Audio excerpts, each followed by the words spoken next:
इब्लीस था कौन? इब्लीस की नस्ल की इब्तदा जिस जिन से हुई उसका नाम तारानोस कहा जाता है। तारानोस इब्लीस से 1,44,000 साल कबल दुनिया पे मौजूद था। तारानोस की नस्ल तेजी से बढ़ी क्योंकि उन पे मौत तारी नहीं होती थी और ना बीमारी लगती थी। अलबत्ता ये चूंकि आतशी मखलूक थी तो सरकशी बदरजाए उत्तम मौजूद थी। इस जिन्नों की नस्ल को पहली मौत फरिश्तों के हाथों पैदाइश के 36,000 साल बाद आई, जिसकी वजह सरकशी थी। यहां पहली बार मौत की इब्तदा हुई। इससे पहले मौत नहीं होती थी। बाद में चल्पानेस नामी एक नेक जिन को जिन्नात की हिदायत का जिम्मा सौंपा गया और वो ही शाह जिन्नात करार पाए। इसके बाद बामोस को यह जिम्मेदारी दी गई। बामोस के दौर में ही चलेपा और तबलीस की पैदाइश हुई। ये दोनों अपने वक्त के बेहद बहादुर जिन्नात थे और उनकी कौम ने चलेपा को शाशेन का लक़ब इसके शेर के जैसे सर की वजह से दिया। इन दोनों जिन्नात की वजह से सारी कौम कहने लग गई कि हमें उस वक्त तक कोई हरा नहीं सकता जब तक शाशेन और तबलीस हमारे दरमियान मौजूद हैं।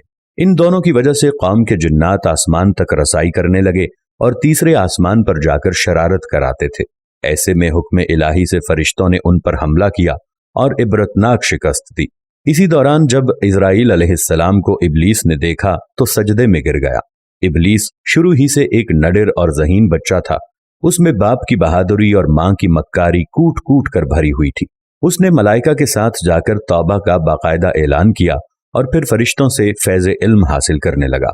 इल्म हासिल करने और रियाजत का ये आलम था कि पहले आसमान पे आबिद, फिर दूसरे आसमान पे जाहिद, तीसरे आसमान पे बिलाल, चौथे आसमान पे वाली, पांचवें आसमान पे तकी और छठे आसमान पे कबाजान के नाम से मशहूर हुआ।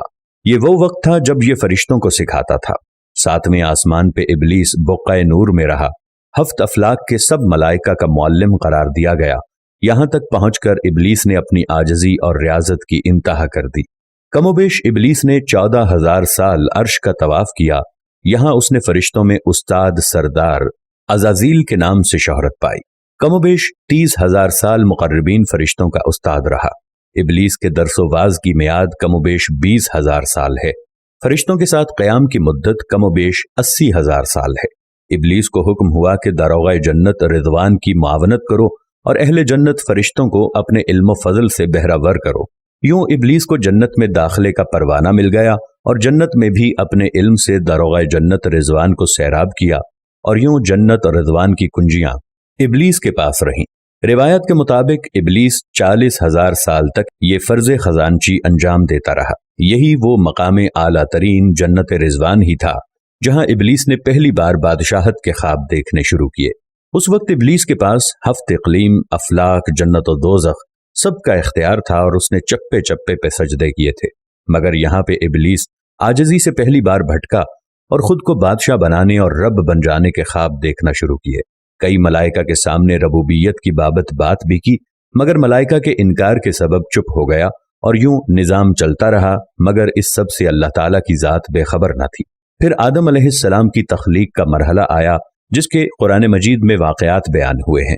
इब्लीस आदम अलैहिस्सलाम को जुज़ जुज़ मरहलावार मुख्तलिफ अक़साम की मट्टी से तख्लीक होता देखता रहा और चुप रहा, मगर जैसे ही उसे ये मालूम हुआ कि ये आदम अलैहिस्सलाम अल्लाह ताला के नायब हैं तो उसने वावेला किया, इबादत और इताअत का वास्ता दिया।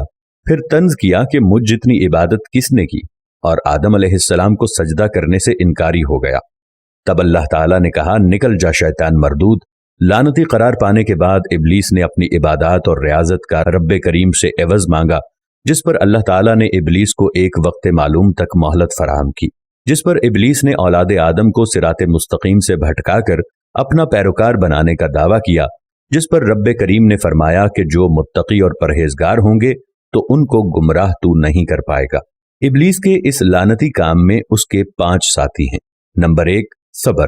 इसके इख्तियार में मुसीबतों का कारोबार है, जिसमें लोग हाय वावेला करते हैं, गिरेबान फाड़ते हैं, मुंह पे तमाचे मारते हैं और जाहिलियत के नारे लगाते हैं।